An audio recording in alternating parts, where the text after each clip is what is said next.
संजमुतो देवावित नमसन्ते जस धमे सया भणो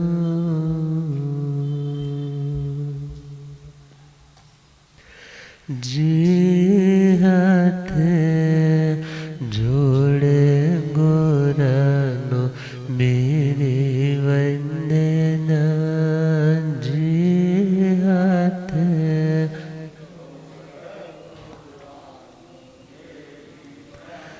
एक बार वंदना हजार बार वंदना एक बार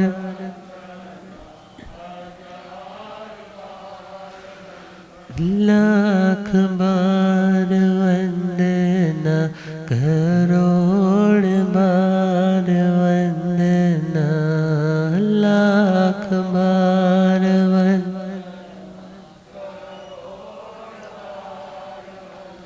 जी हाथ जोड़े गोरानो मेरे वंदना जी हाथ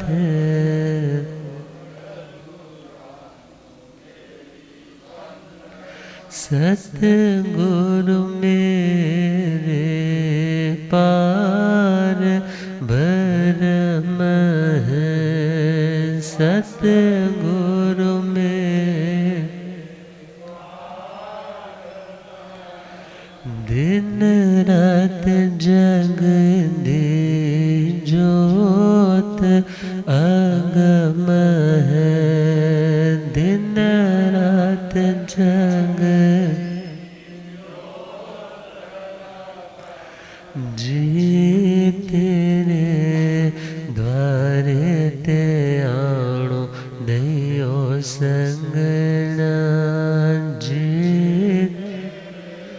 द्वारे ते आणो नयो जी हाथ जोड़े गोरानो मेरे वंदना जी हाथ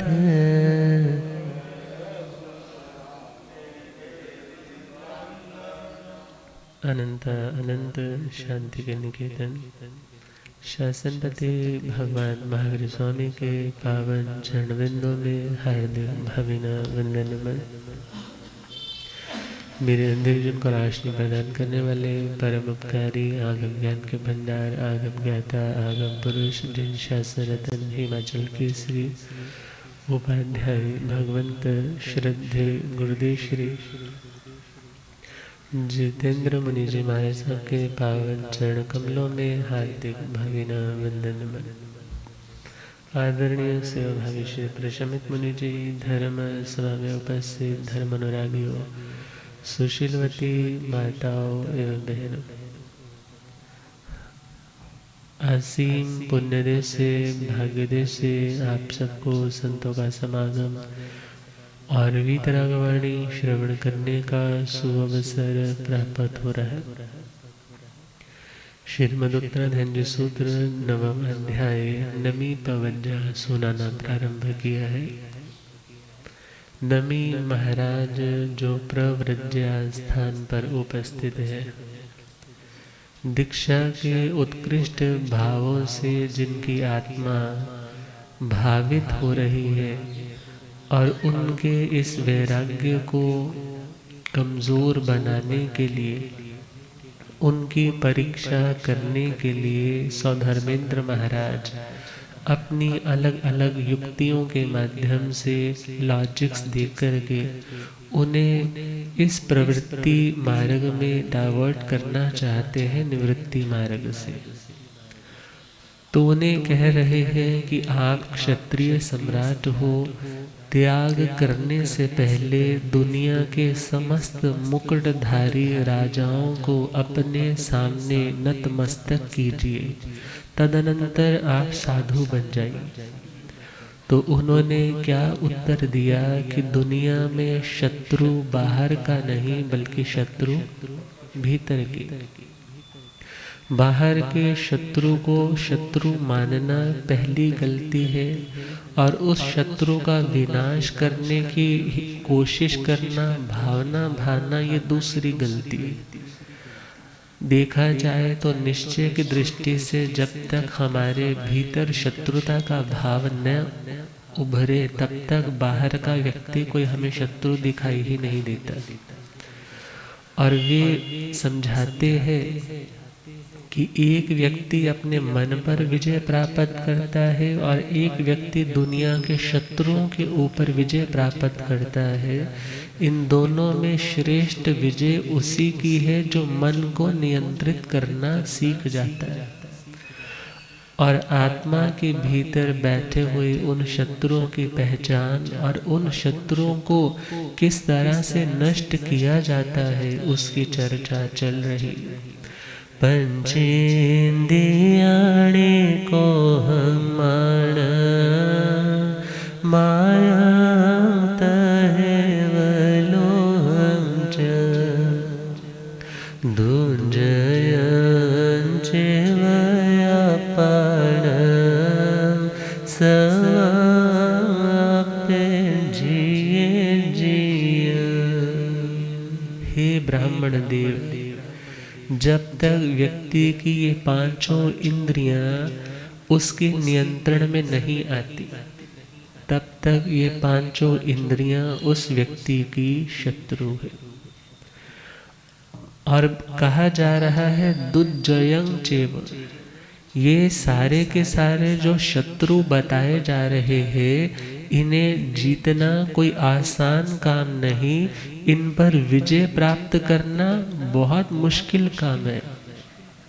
सामने वाले व्यक्ति को समझाना, बुझाना, रोकना, टोकना, उसके ऊपर अपना प्रभुत्व, स्वामित्व, अपनी अथॉरिटी जमाना ये अलग बात है, मगर अपनी आत्मा के बिगड़े हुए भावों के ऊपर नियंत्रण करना ये और भी मुश्किल काम है। और कहा इन पांचों इंद्रियों को अपने ट्रैक पर ही चला करके रखना। सपोज करो आपका बच्चा है और आपकी उंगली भी पकड़ी, मगर उसने जैसे ही देखा वहाँ तो गोलगप्पे वाली दुकान है, वो उंगली छुड़ा करके भागना चाहता है। तो माँ या पिता क्या कहते हैं, नहीं बेटा हमें वो चीज़ नहीं खानी, हम घर जाकर के जो होगा वो बनाएंगे। अब उस मेले में बहुत भीड़ है, कहीं पर तो शहनाइयाँ बज रही हैं, वो बोलता है मुझे ये फ्लूट लेना है, मुझे ये बांसुरी लेनी है। नहीं बेटा अभी मेरे साथ साथ चलो। कभी वो बच्चा बोलता है कि पापा वो देखो वहाँ पर सर्कस का शो लगा है, मुझे वो सर्कस दिखा दो। पिता क्या बोलते हैं, अभी घर जाएंगे, घर जाकर के हम आराम से अपने टीवी पर देखेंगे। मगर वो बच्चा कहता है नहीं मुझे वो तो वही देखना है। कहीं पर पकौड़ों की बड़ी भीनी भीनी सुगंध, जलेबियां तली जा रही हैं उसकी सुगंध आ रही है।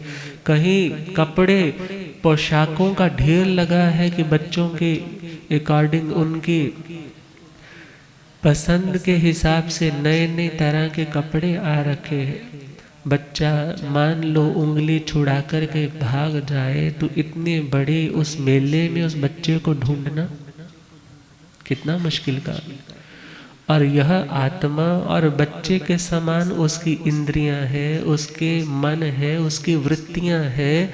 और जब हमारी आत्मा, क्योंकि हमारे ही बच्चे हैं ना, जब यह अपनी आत्मा की, अपनी इस माँ की बात नहीं सुनते तो उंगली छुड़ा कर के दुनिया के मेले में चले जाते। और फिर जब भटक जाते हैं, माँ अकेली चिल्लाती है कि मेरा बच्चा कहाँ। और वह बच्चा जब तक तो वो चीज़ें मिल रही है तब तक तो बहुत अच्छा लग रहा है, मगर जैसे ही पता चलता है कि मेरे साथ तो मेरी माँ नहीं, उसी समय उसका भी रोना धोना, विलाप, पश्चाताप में उंगली छुड़ा करके क्यों आया। इसी प्रकार एक व्यक्ति जब अपनी आत्मा के भावों को त्याग करके इंद्रियों के अकॉर्डिंग ही चलने लग जाए, आत्मा को छोड़ करके जब इंद्रियां अपनी मन मानी करने लग जाए तो फिर वहाँ पश्चाताप के अलावा और कुछ नहीं मिलता, दुनिया में भटक जाता है। और जब भटक जाता है, पहले तो अच्छा लग रहा था कि मेरे को बहुत आनंद है, मैं बहुत फ्रीडम में आ गया, मगर जब उस व्यक्ति का पुण्य कमज़ोर होने लगता है, वो साधन मिलने बंद होने लगते हैं, तब वही व्यक्ति अपनी माँ को याद करता है, अपने धर्म को याद करता है, अपने उस अच्छे कर्म को याद करता है कि मुझे उसी ट्रैक पर चलना चाहिए था। मगर जो व्यक्ति अपने मन, अपनी इंद्रियों को यह सोच करके उनको इंस्ट्रक्शंस देता है कि यह तो मेरे जस्ट वर्कर्स हैं, मगर मैं क्या हूँ इस कंपनी का मालिक हूँ। और यदि सपोज किसी कंपनी में वहाँ का वर्कर, वहाँ का एम्प्लॉय अपनी चलाने लग जाए, 2 दिन 3 दिन 4 दिन अपने आप ऑर्डर दे, अपने आप वो कैश ले और अपनी जेब में इकट्ठा करना शुरू कर दे, और यदि जो बॉस है, जो ऊपर सबसे बड़ा उस कंपनी का हेड है, यदि वह सोचे कि कोई बात नहीं है तो चलता ही है, थोड़ा सा उसने निकाल लिया तो क्या हुआ, अपनी चला ली तो क्या हुआ, तो धीरे धीरे क्या होने वाला है, वो कंपनी दिवालिया होने वाली। उस हेड के पास तो कुछ नहीं पहुंचेगा, उसके पास तो प्रॉफिट नहीं पहुंचेगा, मगर उन वर्कर्स के कारण वो कंपनी लूट जाएगी। इसी प्रकार यह आत्मा और आत्मा के ही ये वर्कर्स हैं, ये पांचों इंद्रियां कहो, उसकी ये मन की शक्ति कहो, ये सारे उसके वर्कर्स हैं। मगर जब ये वर्कर्स अपनी चलाने लग जाते हैं और आत्मा की नहीं सुनते, तो नुकसान किसका होता है? नुकसान तो आत्मा का ही होता है।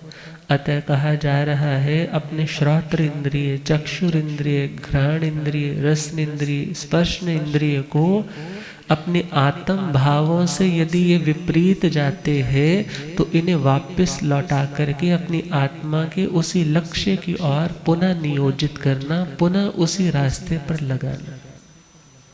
5 इंद्रियां हैं, इनमें से 2 कामी है और 3 भोगी है। श्रोत्र इंद्रिय और चक्षुर इंद्रिय को कामी बोला जाता है, क्योंकि आप कुछ भी सुनते हो या कुछ भी देखते हो, आपकी आंखों के साथ चिपकता नहीं है। आप उसको देख करके उसके चाहना करते हो, आपको अच्छा लगता है, मगर आपकी नासिका, आपकी रसन इंद्रिय, आपकी स्पर्श इंद्रिय, इसके द्वारा आप भोग भी भोगते हो। इसके द्वारा आप उस वस्तु के साथ संपर्क साध करके, आपके साथ वो जुड़ करके आपको अच्छी या बुरी फीलिंग भी लेकर के आने में वो माध्यम बन जाती। इसीलिए क्या बोला जाता है, काम भोगों से ऊपर उठो। काम का मतलब जो श्रोत्र इंद्रिय के विषय और जो चक्षुर इंद्रिय के विषय, उसे क्या बोलते हैं, काम। और जो घ्राण इंद्रिय, रसन इंद्रिय, स्पर्श इंद्रिय के विषय है, विषय का मतलब इनका जो सब्जेक्ट है, इनका जो दायरा है, ये किस किस चीज़ को रिसीव कर सकती है। यदि नासिका है तो ये तो स्मेल को ही ग्रहण कर सकती है। जुबान है, इसके द्वारा आप टेस्ट को, सेंसेशन को फील कर सकते हो। और यदि स्पर्श इंद्रिय है तो वो जैसा सामने वाले पदार्थ में स्पर्श है, अनुकूल है, प्रतिकूल है, ठंडा है, गर्म है, रूखा है, चिकना है इत्यादि, उसकी सेंसेशन हमें कहाँ से मिलेगी, स्पर्श इंद्रिय के माध्यम से।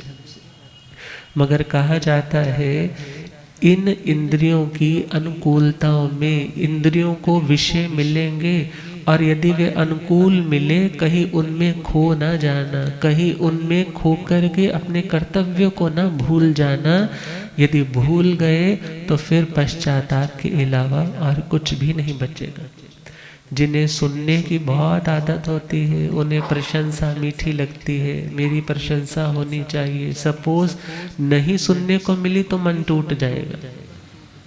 दूसरों की निंदा सुनने की बहुत आदत है, सुन रहे हैं, मगर वह व्यक्ति just like a garbage collector की तरह है। जैसे गंदगी का ढेर लगा है घरों के बाहर, वो सफाई वाला उठाता है, मगर उठा करके अपने घर नहीं लेकर के जाता, कहाँ फेंकता है, जहाँ पर वो गंदगी के ढेर लगे हैं, जहाँ पर वहाँ उसका ट्रीटमेंट किया जाएगा, या उसको जला कर के राख बनाया जाएगा, या उसे दबा दिया जाएगा। अपने घर तो नहीं लेकर के गया। मगर व्यक्ति क्या करता है, दूसरे की बुराई सुनी और सुन करके स्टोर कहाँ कर ली, और फिर स्मेल आती है, फाउल स्मेल, मन नियंत्रित नहीं रहता, अशांत रहता है, वासनाएं उभरने लग जाती है। क्यों? क्योंकि जिस चीज़ को इतना रस लेकर के सुना है और बड़ी केयर के साथ उसे संभाला है, वो अंदर ही है ना।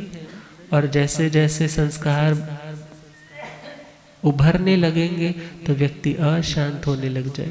सपोज आपने सुना भी है ना, तो सुना और सुनने के बाद कल बताया था उसको रिफाइन कीजिए, रिफाइन करके जो रखने योग्य है उसको आप, कभी आपने देखा है जहाँ सुनार लोगों की दुकानें होती हैं, जहाँ पर ज्वेलरी शॉप्स होती है, वहाँ पर सफाई करने वाले लोगों की भी बारियां लगी होती हैं कि 2 दिन हम ये नालियाँ साफ करेंगे, 2 दिन तुम करना, और कोई भी अपनी बारी से इधर उधर नहीं होता। क्यों? क्योंकि उन्हें पता है कि नालियों में भी क्या आने वाला है।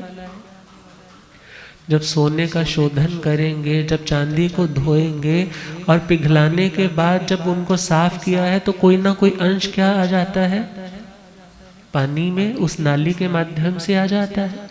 और जो साफ करने वाले हो रोक लेते हैं, छाननी ली होती है, उनको साफ करते हैं, निकालते हैं, और उनको यदि सपोज 2, 5, 10 कण भी मिल गए, उनकी तो दिहाड़ी।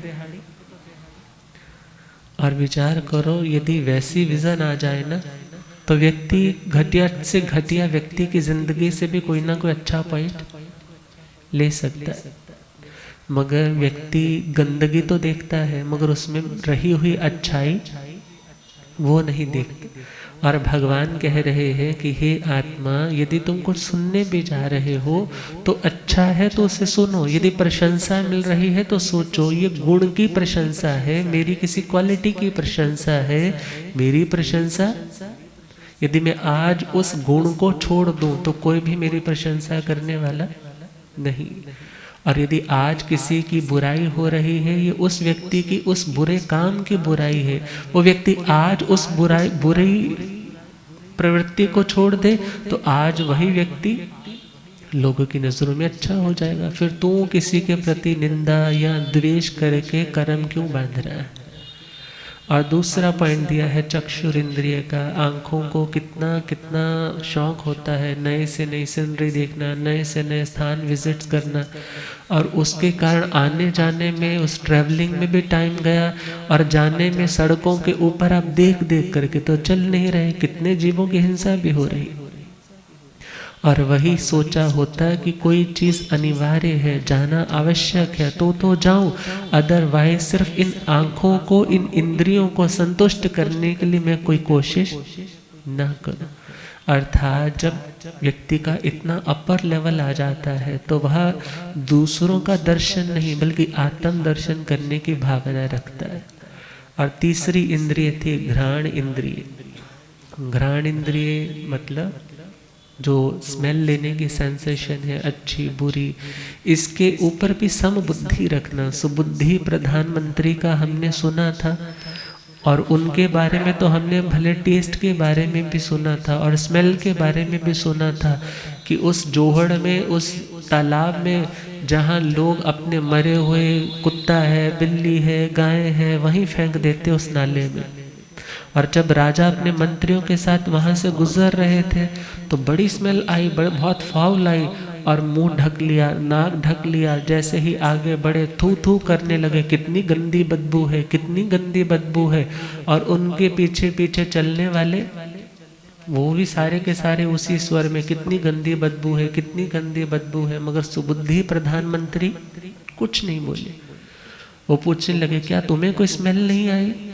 वो बोले स्मेल तो आई, मगर क्या मेरे ऐसे बोलने से स्मेल कम हो जाएगी? बोले नहीं, ऐसे कम तो नहीं होगी। बोले प्रोटेक्शन करनी है, कहीं इन्फेक्शन ना हो जाए तो you should cover your nose and your mouth, but आप उसके बारे में बुरा बोल रहे हो, उससे आप अपने संस्कारों को दूषित कर रहे हो। बोलने से कुछ कम होने वाला। और एक समय आया और जब उसी मंत्री ने क्या किया, जो पानी इतनी बदबू वाला था, इतना गंदा था, जिसे कोई देखना तो क्या सूंघना भी पसंद नहीं करता था। उसको ऐसे रिफाइन किया, ऐसे रिफाइन किया, और 49 डेज का वो एक प्रोसेस किया जिससे उसको वाटर को प्यूरिफाई कर दिया। और फिर उसमें अलग अलग तरह के सेंट्स डाल दिए, उसमें अर्क डाल दिए, और फिर एक घड़े में सजा कर के ऊपर लाल कपड़ा रख कर के ऊपर नारियल रख कर के राजा के जो किचन थी वहाँ पर भेज दिया। और जैसे ही भेजा, और आज भोजन कर रहे हैं सब, और भोजन की बहुत प्रशंसा हो रही है, मगर सुबुद्धि प्रधानमंत्री ने आज भी प्रशंसा नहीं की। सोचने लगे पता नहीं इसमें कौन सी ऐसी बात है कि हमारी किसी चीज में ना हाँ करता है और ना करता। और जैसे ही पानी की बारी आई तो जैसे ही पानी परोसा, राजा ने पिया, बड़ा डाइजेस्टिव था, बहुत ही उसमें अच्छी अच्छी फ्रेग्रेंस आ रही थी। पीने के बाद बोला, आह यह पानी कौन लेकर के आया? बोले महाराज ये आपका मंत्री। कौन? सुबुद्धि प्रधानमंत्री, उन्होंने ये भिजवाया है। सोचने लगे हाँ सच में जो मंत्री इतना बढ़िया पानी पीता होगा वो हमारे भोजन की प्रशंसा कहाँ से करेगा? और फिर सुबुद्धि प्रधानमंत्री से पूछा कि आप ये पानी कहाँ से लाते हो, मुझे उस झरने का नाम बताइए, मुझे उस सोर्स का नाम बताइए कि मैं भी वहाँ से पानी लेकर के आऊँ। बोले महाराज उस झरने का नाम मत पूछिए, आपको पानी चाहिए ना, आपके भोजन से पहले वो पानी हर रोज पहुंच जाएगा। बोले नहीं तुम मुझे बताओ। बोले आपने विश्वास ही नहीं करना मैं बताऊंगा तो। बोले नहीं तुम्हारे ऊपर तो विश्वास है, तुम बताओ। कहने लगे महाराज ये वही पानी है जिसके बारे में आप लोग इतना गलत बोल रहे थे, इतनी उसके बारे में नेगेटिव वाइब्रेशन सेंड कर रहे थे, इतना आपके वचन में कलुषता थी, आप थू थू कर रहे थे। आज ये वही पानी रिफाइन होने के बाद आपको बहुत भा रहा है, अच्छा लग रहा है। बोले यह बात मेरे को हजम नहीं हो रही, मुझे ये प्रैक्टिकल करके दिखाओ। वही प्रैक्टिकल रिपीट किया, और जब देखा कि वास्तव में ऐसा भी होता है, पूछने लगे तुम्हें यह युक्ति, यह बुद्धि किसने प्रदान की? बोले हमारे संत बताते हैं कि पुद्गल का स्वभाव है अच्छे से बुरा और बुरे से अच्छा हो जाना। फिर किसके प्रति राग करना और किसके प्रति द्वेष करना? जो आज व्यक्ति सुंदर लग रहा है, आने वाले समय में यदि कोई रोग लग गया, चलो रोग ना भी लगे, सुबह को नहा धो करके बहुत फ्रेश लग रहा है ना, शाम को नहाया नहीं धोया नहीं और शाम तक सड़कों पर घूमता रहा, पसीने भी आ रहे हैं और मिट्टी भी जम रही है, और शाम को उसी के पास आप जाकर के उसको जरा सा सूंघ करके देखो कैसे स्मेल आती है। जो अच्छा था वो क्या हो गया? बुरा। और आज जो बुरा लग रहा है वही क्लीन हो जाए तो वह क्या लगने लग जाएगा? तो किसी के प्रति ना तो अट्रैक्शन करने की जरूरत है, ना किसी से नफरत करने की जरूरत है। कर्म के संयोग के कारण कोई व्यक्ति अच्छा लगता है और कोई व्यक्ति बुरा लगता है, मगर हमें तो इक्विनिमिटी में रहना है, हमें तो आत्म भाव में रहना है। और जैसे ही ये बात सुनी तो उनकी आंखें खुल गई, दीक्षा अंगीकार की। अब हम देखें घ्राण इंद्रिय हो या हमारे पास रस इंद्रिय हो, जिन लोगों का इनके ऊपर नियंत्रण है, जो नियंत्रण करने का अभ्यास करते हैं, वे आत्माएं फिर आत्म दृष्टा बन सकती। और पांचवा है स्पर्श इंद्रिय का। जिन लोगों का अपनी स्पर्श इंद्रिय के ऊपर नियंत्रण है, यह नहीं है कि जो अनुकूल है बस वही मुझे चाहिए, कभी कभी प्रतिकूलता में भी समझौता करना आना चाहिए। और यदि नहीं आएगा तो वह व्यक्ति उन परिस्थितियों में अपनी मनस्थिति को ठीक नहीं रख पाएगा। ठीक नहीं रख पाएगा मतलब दुखी होगा। और धर्म क्या सिखाता है कि तुम्हारा स्वभाव तो हमेशा सुखी रहना है, तो फिर तुम आज दुखी क्यों हुए? अर्थात तुमने सच्चे अर्थों में धर्म को फॉलो नहीं किया। और यदि धर्म को समझा होता, फॉलो किया होता, तो धीरे धीरे ही सही, भले ग्रेजुअली तुम्हारी ग्रोथ होती, मगर तुम आज शांत होते। तो हम देखें जिन्होंने इन इंद्रियों को अपने नियंत्रण में किया और क्या सोचा कि इंद्रियों के भोग आत्मा को कभी तृप्त करने वाले नहीं। आग में तुम कितने भी घी के चम्मच डालते रहो और सोचो अरे आग तो बहुत भूखी है, इसे तो घी चाहिए, या कभी ये देखो बुझ ना जाए और आपने चम्मच बड़े प्यार से उसमें डाल दिया, मगर चम्मच पर चम्मच डालते जाओगे वो कभी आग बुझने वाली। इच्छा तभी शांत होती है जब इच्छा का त्याग किया जाता है। घी का चम्मच डालना बंद कर दो, धीरे धीरे जितना वो सामग्री है वो धीरे धीरे खुद कंज्यूम होते होते बुझ जाएगी। मगर जब व्यक्ति अपनी इच्छा की पूर्ति के लिए नए से नया उपकरण करता है, नया से नया साधन करता है, तो वह इच्छाएं कभी भी समाप्ति को प्राप्त नहीं होती।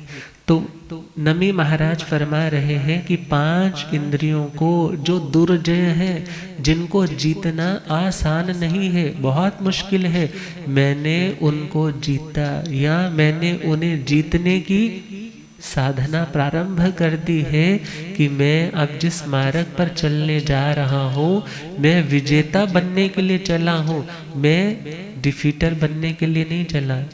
और जिसने आगे बढ़ना है वह आत्मा अपने आत्म बल को अपने निश्चय स्वरूप पर श्रद्धा करती है और उसे यूज करती है।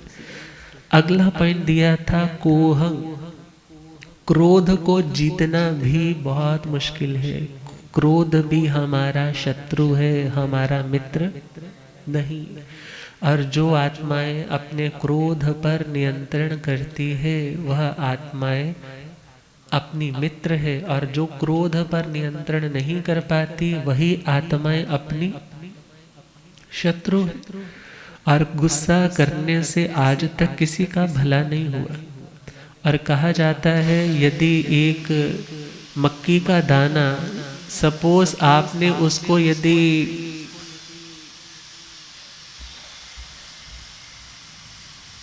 रेत में रखा है और नीचे आग जल रही है, माना कि एक समय तक आंच जरूरी है कि वह कुछ फूल जाए, मगर यदि उसको आग के ऊपर ही रखोगे तो धीरे धीरे वह क्या होने लग जाएगा, काला पड़ने लग जाएगा। दुनिया में रहते हुए एक लिमिट तक आपका जोश, आपका गुस्सा कहीं हद तक अच्छा हो सकता है, मगर भगवान कहते हैं जब आप अपने गुस्से को स्वभाव मान करके चलते हो तो वहाँ अशांति के अलावा, आपके नुकसान के अलावा आपको कुछ भी उपलब्ध नहीं होता। और जहाँ पर शुद्ध भावों की बात है तो वहाँ पर यदि हम यह बोले जी गुस्सा तो करना पड़ता है, सामने वाले में कोई दोष है, तो विचार करो, माँ अपने बच्चे जब छोटे होते हैं तो बच्चा तो अपने डायपर्स चेंज कर नहीं सकता, बीच में ही वो हर चीज़ करेगा, और जब करेगा तो बाद में रोने भी लग जाएगा, और जब रोएगा तो माँ भागी भागी आती है, क्यों रो रहा है, देखती है, डायपर चेक करती है, अरे इसने तो इसको गंदा कर दिया, अब उसको निकालती है, उसको साफ करती है। अब उसको तो साफ कर दिया, बच्चे को भी क्लीन कर दिया, तो उसके बाद अपने हाथ भी क्लीन करती है कि नहीं करती, करती है ना। और उसको क्लीन करने के बाद सैनिटाइज भी कर लेगी कि कहीं मेरे को कोई इन्फेक्शन या कोई जर्म्स मेरे हाथों में ना रह जाए। अब विचार करो, दूसरे पर आपको गुस्सा करना पड़ा, क्यों? क्योंकि वह व्यक्ति गलत चल रहा था, वह व्यक्ति तकलीफ में था, उसकी तकलीफ और बढ़नी थी, आपने उसके ऊपर दया की, इसलिए आपने उसको गुस्से से समझाया कि मेरा अपन है मेरे को इसके प्रति, और आपने उसको तो क्लीन कर दिया।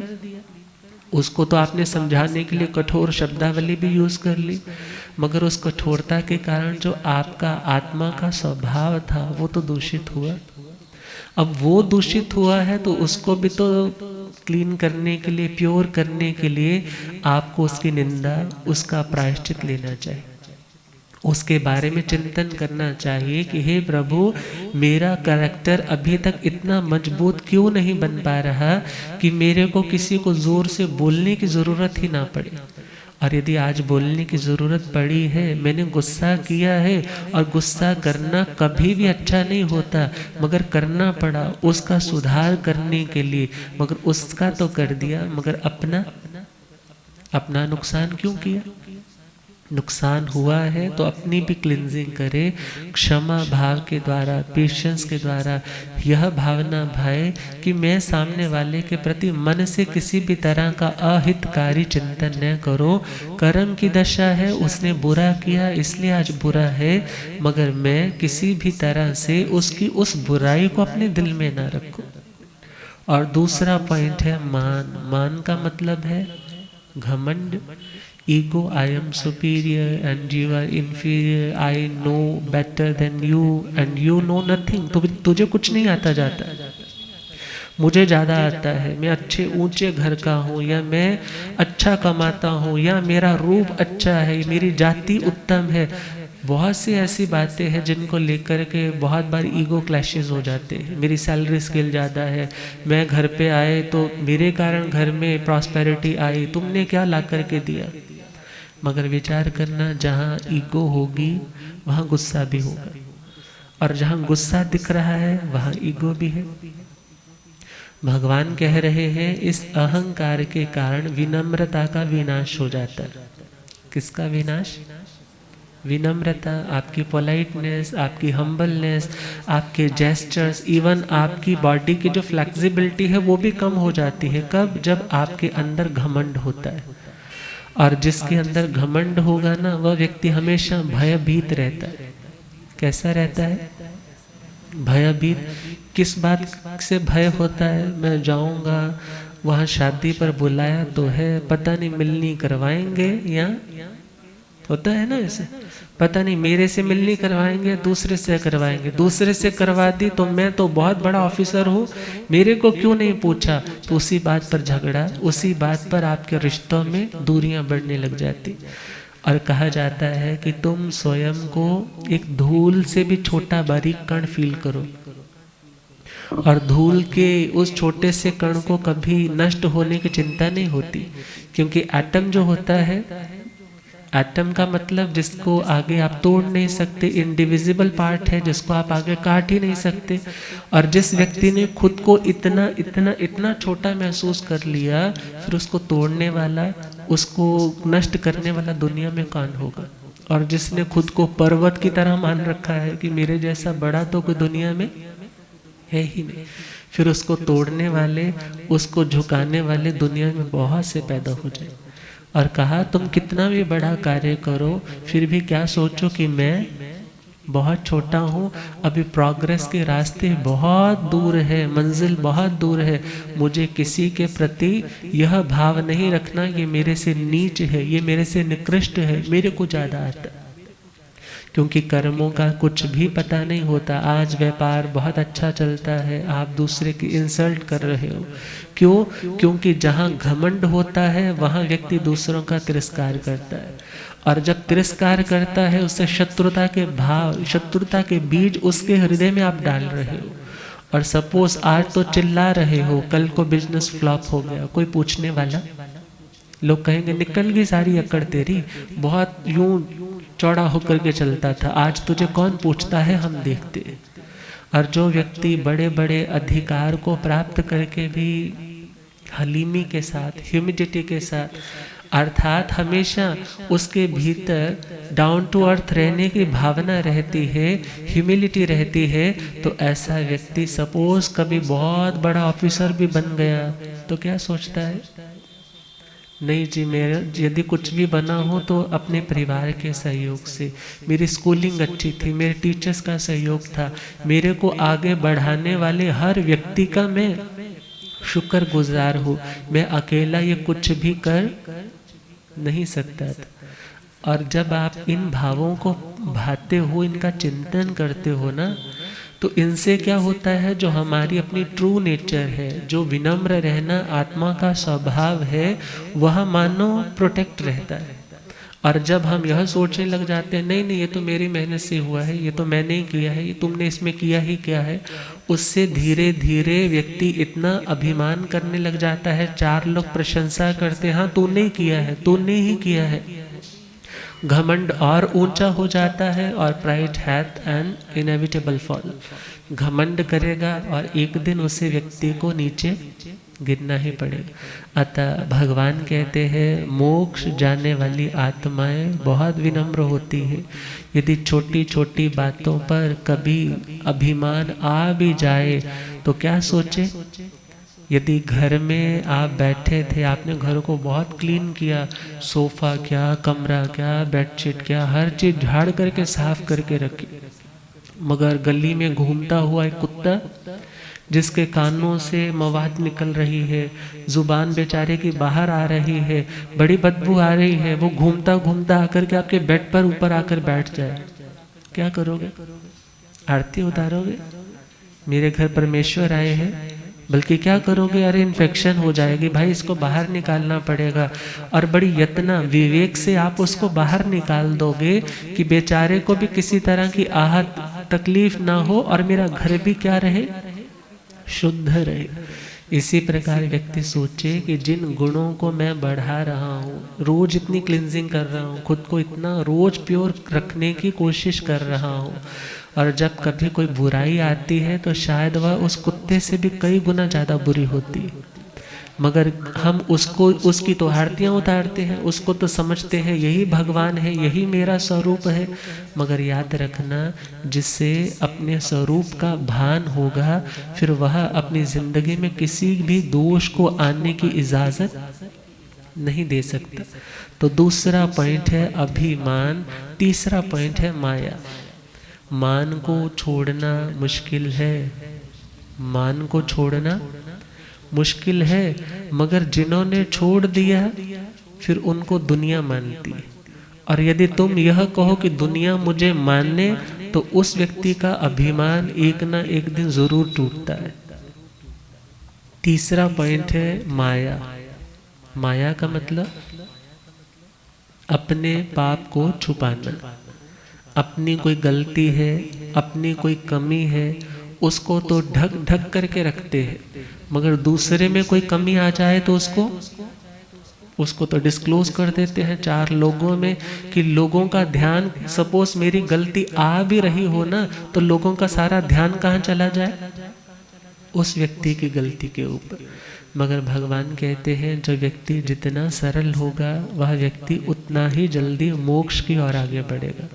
और माया करने वाला व्यक्ति कभी सिक्योरिटी फील नहीं करता, इनसिक्योर रहता है, और उसे हमेशा डर रहता है कि कहीं मेरी वो कमी पकड़ी ना जाए, जो मेरी रेपुटेशन का यह महल बना है, कहीं लोगों को पता चल गया तो मेरा वो महल धाराशाही ना हो जाए, कहीं वो टूट ना जाए तो मुझे कौन पूछेगा। अतः व्यक्ति सोचे कि जहाँ जहाँ मुझे छल करने की नौबत आती है वहाँ मैं सोचूं कि मैं अपनी आत्मा को सिक्योरिटी की ओर लेकर के जा रहा हूँ या इनसिक्योरिटी की ओर। यदि इनसिक्योरिटी की ओर लेकर के जा रहा हूँ तो मैं अपना शत्रु हूँ, और यदि सिक्योरिटी की ओर लेकर के जा रहा हूँ तो मैं अपना मित्र हूँ। और जो अपना मित्र है वह व्यक्ति कभी भी माया का सेवन नहीं करता। और माया व्यक्ति के पतन का कारण, आज यदि मनुष्य है वो छल कपट करता है तो बोला जाता है उस कपट के कारण उसको स्त्री के जन्म में आना पड़ता है। क्यों? क्योंकि स्त्री के जन्म में कठिनाइयाँ, परेशानियाँ पुरुष की अपेक्षा बहुत ज़्यादा है। उसका जीवन पुरुष की अपेक्षा ज़्यादा स्ट्रगलिंग रहता है, और यदि स्त्री भव में आकर के भी हमारा वो कपट का भाव नहीं जाएगा तो हम और डिग्रेड हो जाएंगे। और ये सब कुछ कर्म है, कर्म के अलावा और कुछ नहीं। और यदि इसी स्वरूप में रहते हुए, इसी देह में रहते हुए स्त्री साधना करे तो वो मोक्ष में भी जा सकती है, और पुरुष यदि साधना ना करे तो वो और नीचे आ सकता है, और यदि पुरुष साधना करे तो वह भी ऊपर उठ सकता है। मगर हाँ, ये फिजिकल टॉर्चर्स जो है, जो फिजिकल कॉइल में आकर के, शरीर में आकर के देह की समस्याओं से जो जूझना पड़ता है, इसके पीछे भी कोई नेचुरल प्रोसेस नहीं है, बल्कि उसके पीछे भी कारण है अपना कर्म। और उस कर्म के कारण यह परिस्थितियाँ, यह दैहिक संरचनाएं होती। अतः भगवान कह रहे हैं माया से ऊपर उठे, सरलता को प्राप्त करने की कोशिश करें। चौथा पॉइंट है लोभ। लोभ किसे बोलते हैं? जब व्यक्ति दूसरों के अधिकारों को देख करके ललचाने लगता है कि उसकी थाली में तो उन्होंने चूरी डाली है ना, वो ज़्यादा डाली है, वो उस चूरी में घी ज़्यादा था, मेरे वाली थाली में जो चूरी परोसी गई है उसमें घी, मुझे क्या मिल जाए उसके वाला मिल जाए, मेरे वाला क्या कौन ले जाए, भले किसी दूसरे को दे दो। अर्थात जहाँ लोभ की वृत्ति है वहाँ व्यक्ति कभी शांत नहीं हो सकता। और यदि व्यक्ति अपने मिले हुए में संतुष्ट है, वह सोचता है कि कोई मेरे हाथों से तो छीन सकता है मगर मेरे माथे का लिखा हुआ वो नहीं छीन सकता।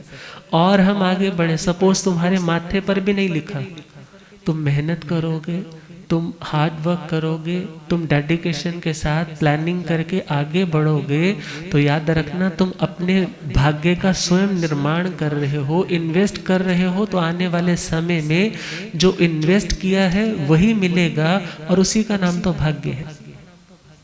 अर्थात भाग्य किसी का दिया हुआ नहीं, बल्कि अपने ही कर्म से पैदा किया हुआ है। अतः यदि आज कुछ नहीं भी मिल रहा, मेहनत करो, प्लानिंग करो, आगे बढ़ो, कोई जेलसी नहीं करनी, कोई गलत रास्ता नहीं अपनाना, शॉर्टकट के माध्यम से अमीर बनने का कोई सपना नहीं देखना, बल्कि मेहनत से आगे बढ़ना, पॉजिटिव होकर के आगे बढ़ना। तो जिंदगी में कोई मुकाम ऐसा नहीं है जिसे व्यक्ति अटेन न कर सके।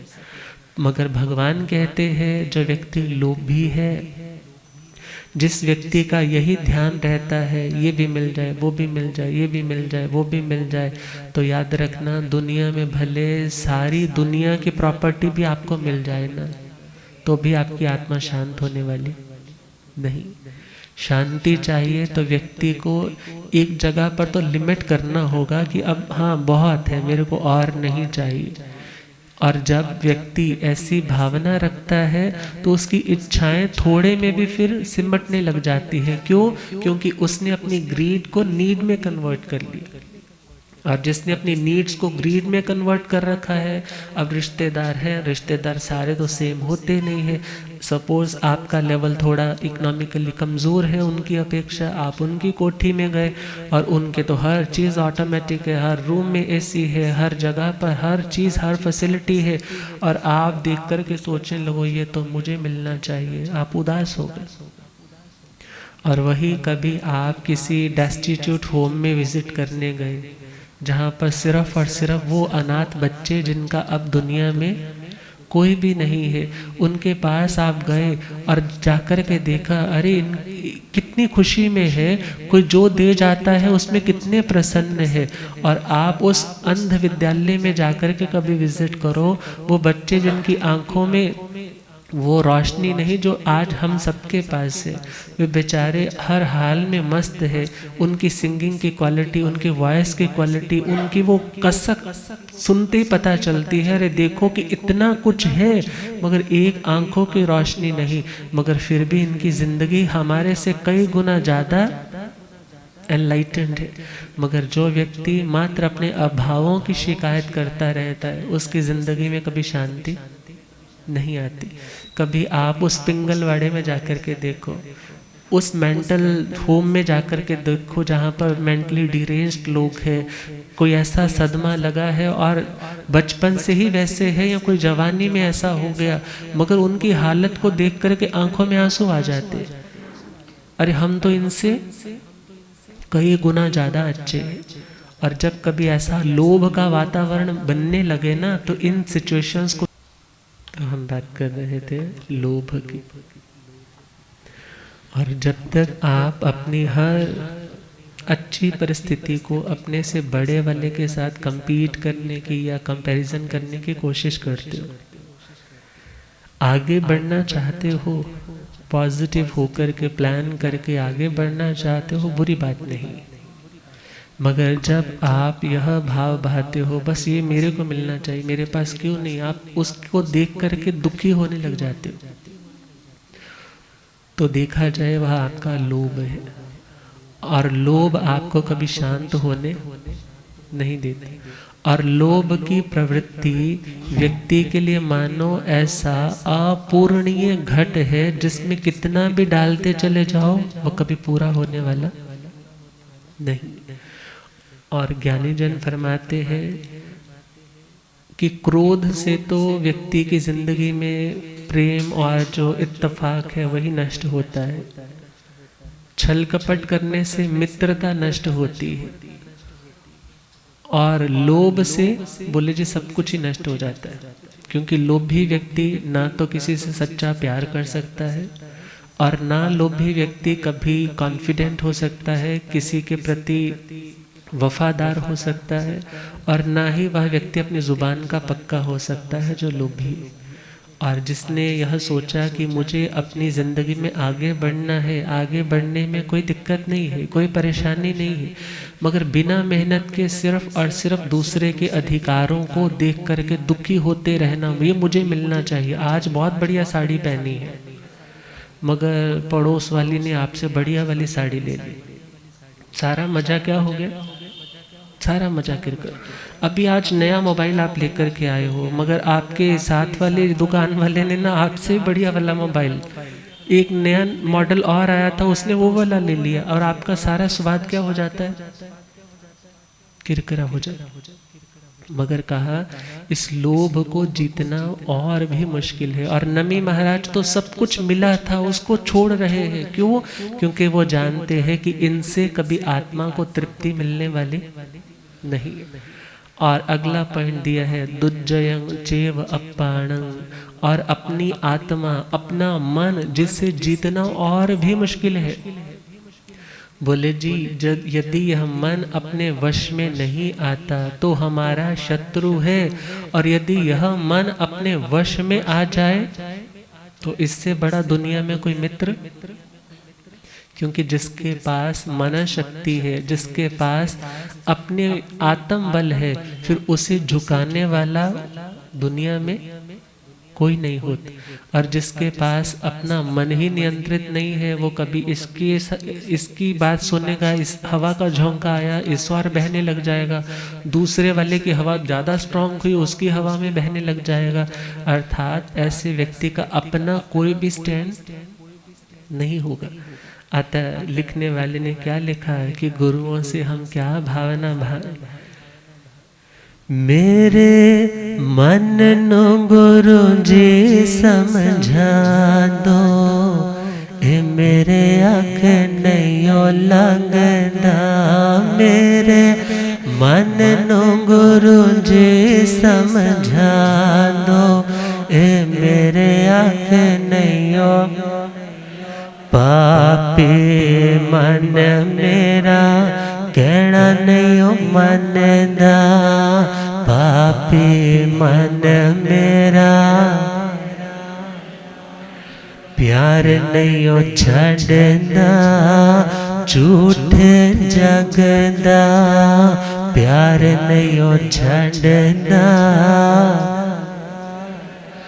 तुसी अपनी लटक लगा दो, ए मेरे आँख नहीं लगदा, तुसी अपनी लटक लगा दो, ए मेरे आँख नहीं।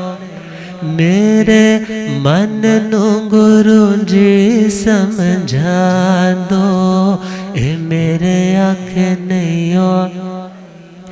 विषयां दा है दीवा बलदा, विषयां दा है मन परवाना, ओंदे उत्ते जलदा, मन परवाना ओंदे उत्ते। तुसी ज्ञान दी जोत जला दो, ए मेरे आँख नहीं लगदा, तुसी ज्ञान दी जोत जला दो, ए मेरे आँख। मेरे मन नू गुरु जी समझा दो, ए मेरे आख जग दे जंजाल विच हर दम खपदा, जग दे जंजाल विच बद किस्मत प्रभु नाम नहीं जपदा, बद किस्मत प्रभु तुसी प्रभु जी दा नाम जपा दो, ए मेरे अख नहीं लगदा, तुसी प्रभु जी दा नाम जपा दो, ए मेरे अख नहीं लगदा, मेरे मन नू गुरु जी समझा दो, ए मेरे अख काम क्रोध ने ऐदी मत मारी, काम क्रोध ने ऐदी मत, दिल तो प्रभु दी याद विसारे, दिल चो प्रभु दी